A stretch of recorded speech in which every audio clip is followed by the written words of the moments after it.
Hi friends, welcome to my channel happy vibes. ఈ రోజు పవిత్రమైన తొలి ఏకాదశి సందర్భంగా మీ అందరికీ హృదయపూర్వక శుభాకాంక్షలు. తొలి ఏకాదశి హిందూ సాంప్రదాయంలో ఎంతో విశిష్టమైన రోజు. ఈ రోజుతో చతుర్మాసం ప్రారంభమవుతుంది. పురాణాల ప్రకారం ఈ రోజు నుంచి శ్రీ మహావిష్ణువు యోగ నిద్రలోకి ప్రవేశిస్తారని విశ్వసిస్తారు. ఈ పవిత్రమైన రోజున భక్తులు ఉపవాసం ఉండి మహావిష్ణువును భక్తి శ్రద్ధలతో ఆరాధిస్తారు. విష్ణు సహస్రనామం, భగవద్గీత పారాయణం, నామస్మరణ చేయడం ఎంతో శుభప్రదమని చెప్తారు. ఈ పవిత్రమైన రోజున ప్రశాంతమైన మనసుతో భగవంతుని స్మరించడం, భక్తి గీతాలు వినడం, మంచి ఆలోచనలు ఉండడం తల్లికి ఆనందాన్ని, బిడ్డకు సానుకూల వాతావరణాన్ని అందిస్తుంది. మనశ్శాంతి, భక్తి, సానుకూల భావనలు తల్లి ఆరోగ్యానికి ఎంతో మేలు చేస్తాయి.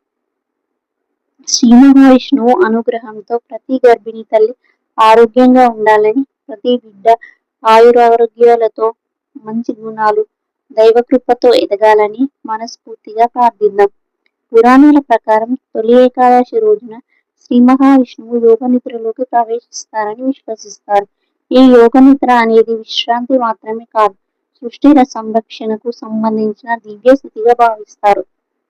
అలాగే గర్భంలోని బిడ్డ కూడా తల్లి గర్భంలో ప్రశాంతంగా ముడుచుకొని విశ్రాంతి తీసుకుంటూ తన ఎదుగుదలను కొనసాగిస్తుంది. ఈ కారణంగా కొంతమంది భక్తులు శ్రీ మహావిష్ణువు యోగ నిద్రను గర్భంలోని శిశువు ప్రశాంతమైన స్థితిలో ఒక అందమైన ఆధ్యాత్మిక ఉపమానంగా భావిస్తారు.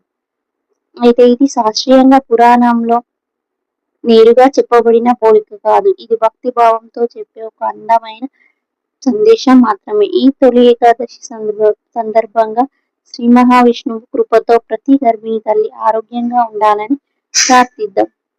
ఈ వీడియో మీకు నచ్చితే లైక్ చేయండి, షేర్ చేయండి. ఇంకా ఇలాంటి ఆధ్యాత్మిక మరియు గర్భధారణకు సంబంధించిన వీడియోల కోసం మా ఛానల్ని సబ్స్క్రైబ్ చేయండి. మీ అందరికీ తొలి ఏకాదశి శుభాకాంక్షలు. శ్రీమన్నారాయణ.